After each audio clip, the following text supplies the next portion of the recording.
Bazar gününə olan hava proqnozu açıqlanıb. Milli Hidrometeorologiya Xidmətindən Lent AZ-da verilən xəbərə görə sabah Bakıda və Abşeron yarımadasında hava şəraitinin dəyişkən buludlu olacağı, arabir tutulacağı, əsasən yağmursuz keçəcəyi.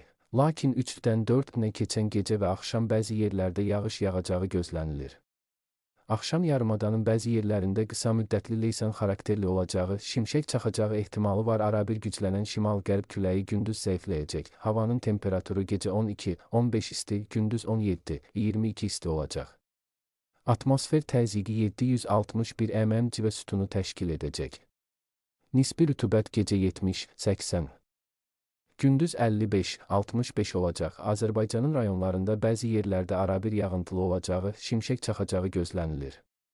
Ayrı-ayrı yerlərdə leysan xarakterli intensiv olacağı, dolu düşəcəyi, yüksək dağlıq ərazilərdə sulu qara keçəcəyi ehtimalı var. Bəzi yerlərdə arabir duman olacaq. Mülayim şərq küləyi əsəcək. Havanın temperaturu gecə 10-15 isti, gündüz 19-24 isti, dağlarda gecə 3-7 isti, gündüz 7-12 isti olacaq.